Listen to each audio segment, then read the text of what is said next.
सो अपन last class में क्या discuss करें, sine cos tan cot discuss कर लिए। अभी इसके बाद अपने पास है cosecant.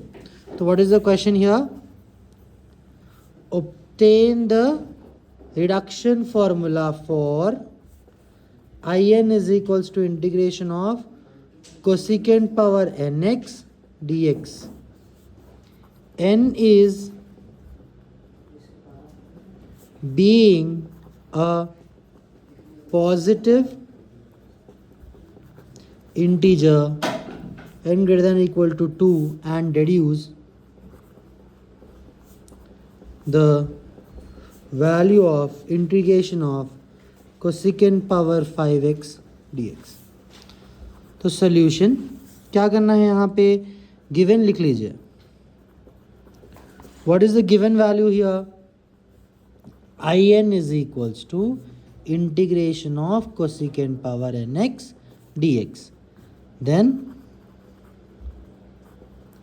multiply and divide by cosecant square x. तो उस हिसाब से in is equals to integration of cosecant power nx dx cosecant square x by cosecant square x. ये हो गया मल्टीप्लीकेशन. कोसिकेंट को ऊपर लिख लेंगे, in is equals to integration of cosecant power nx cosecant power minus 2x cosecant square x dx. इस तरीके से अपने को ये 2 ऊपर जाने पे माइनस आ गया. ठीक है, देन ये दोनों में basis equal, powers will be added. तो cosecant power n minus 2x cosecant square x dx. अब यहाँ पे हम इंटीग्रेशन बाई पार्ट्स करेंगे. इंटीग्रेशन बाई पार्ट्स का formula, integration of f of x g of x dx is equals to f of x integration of g of x minus dx minus integration of f dash of x integration of g of x dx whole dx, where f of x is equals to cosecant power n minus 2x and g of x is equals to cosecant square x. Right. After this, substitute the values in the formula. तो in is equals to, in the place of f of x अपने को क्या लगाना है, cosecant power n minus 2 x लगाना है. Integration of cosecant square x dx cosecant square x dx minus integration of f dash of x का मतलब है d by dx of cosecant power n minus 2x, फिर integration of cosecant square x dx. 1 by 1 हम क्या करें, खाली फॉर्मूले में सारी चीज़ें सब्स्टिट्यूट कर लिए. फिर in is equals to cosecant power n minus 2x, integration of cosecant square x होता माइनस कॉट x होता. Integration of cosecant square x dx का फॉर्मूला डायरेक्ट क्या है, minus cot x minus integration as it is d by d x of x power n, क्योंकि cosecant power n का formula नहीं है अपने पास, उस वजह से cosecant को अब क्या समझ रहे, x समझ रहे हैं पूरे टर्म को, x power n x power n minus 1. अब internal differentiation of cosecant x is minus cot x. Then after this integration of cosecant square x minus cot x dx. तो यहाँ पे internal differentiation is cosecant x cot x minus cosecant x cot x, not cot x, it's minus cosecant x cot x, and integration of cosecant square x is minus cot x. इस हिसाब से ये क्या हो गया अपने पास, in is equals to cosecant power n minus 2x, ये minus शुरू में लिख देना है, cot x minus into minus plus, plus into minus, again it becomes minus, integration of n minus 2 cosecant power n minus 2 minus 1 becomes n minus 3. ये हो गया cosecant x, cot x into cot x, cot square x d x. Further I n is equals to minus cosecant power n minus two x cot x. ये as it is लिखना है. N minus to जो है constant है, उसको हम integration के बाहर लिख लेंगे.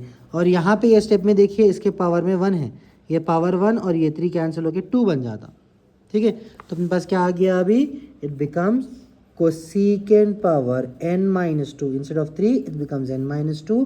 Cot can be written as the third identity, that is cosecant square x minus 1 whole dx. क्या है थर्ड आइडेंटिटी, क्या है अपने पास, cosecant square theta minus cot square theta is equals to 1.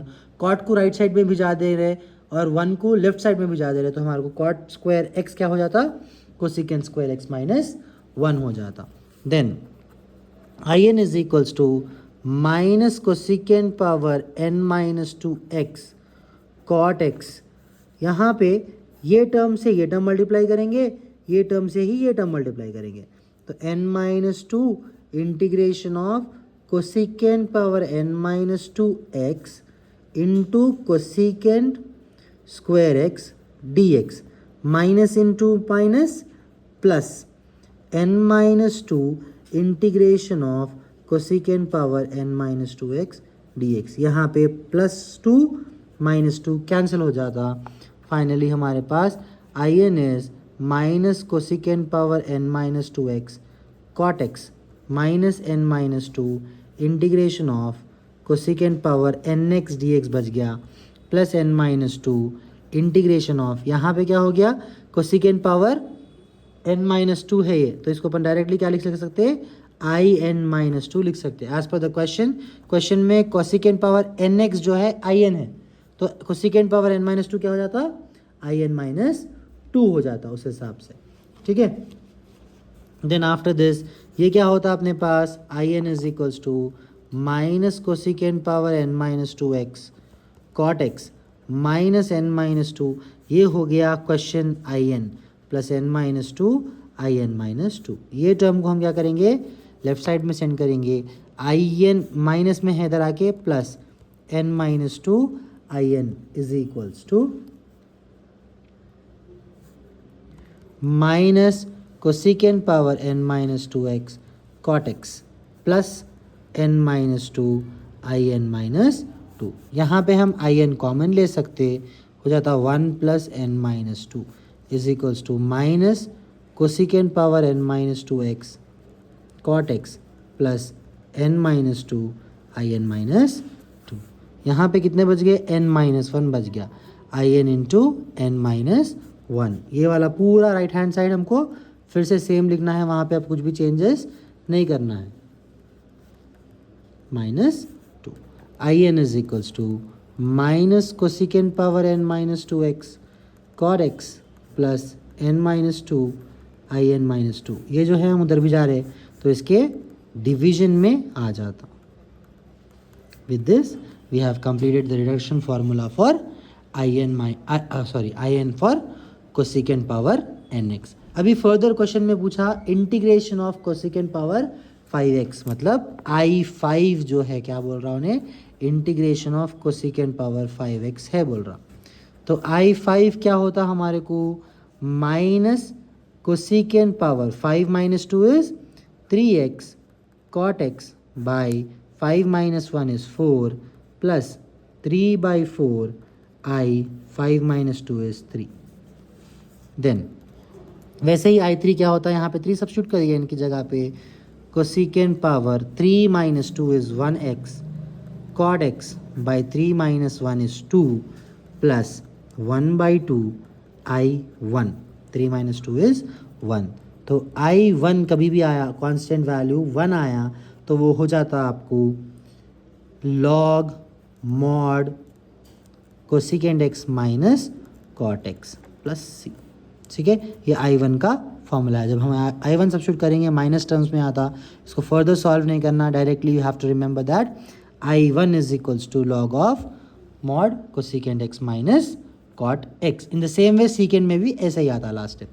तो सब्स्टिट्यूट कर दीजिए यहाँ पर I5 is equals to minus cosecant cube x cot x plus 3/4 into 2 कितना हो गया 3/8 और ये minus into plus becomes minus 3/8 cosecant x cot x. Then 3/4 into 2 again, it becomes 3/8. I1 की वैल्यू है log mod cosecant x minus cot x plus c के साथ में हम कुछ भी टर्म्स डालने की ज़रूरत नहीं है. This is your final answer. Thank you.